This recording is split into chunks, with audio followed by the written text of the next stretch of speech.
আমার লাইফে এমন প্রবলেম গুলো কেন আসে বুঝতে পারি না। কেন, কি হয়েছে? কাল ভোর থেকে আমাদের গ্রামে কারেন্ট নেই, সবার ফোন অফ। আর আজকেই আবার বৃষ্টি পড়ছে। তারপর আজকে আমি একটা বিয়েতে সারাতে যাব, ওদের কল করছি, লাগছে না। মনে হয় ওখানেও কারেন্ট নেই। ওদের সাথে লাস্ট 4 দিন আগে কথা হয়েছিল। এই বৃষ্টিতে গিয়ে যদি ঘুরে আসতে হয় তাহলে কেমন লাগবে বলতো? এই বৃষ্টিতে আদেও বিয়েটা হচ্ছে কিনা সেটাও জানি না। আর ফোনটাও অফ হয়ে যাবে একটু পর। ও, বুঝলাম ব্যাপারটা। বুঝলে হবে? তুই আমার এই বিপদে পাশে থাকবি না? হ্যাঁ, থাকবো তো। বল কি করতে হবে। তাহলে পাওয়ার ব্যাংকটাই এনে দে, ফোনটা চার্জ করি। সন্ধ্যা অবধি যদি কল আসে তো যাবো। এখন কিভাবে যাব, বৃষ্টি পড়ছে তো। তো কি হয়েছে, রেনকোট পরে চলে আসবি।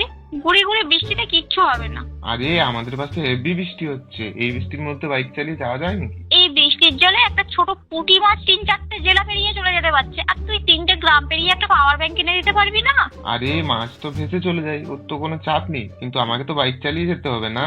হ্যাঁ মানছি, মাছের কোনো চাপ নেই, ভেসে চলে যায়। কিন্তু তুই তো মানুষ, তোর হাতে তো অনেক অপশন আছে। তুই ভেসেও আসতে পারিস, দৌড়েও আসতে পারিস, বাইকেও আসতে পারিস।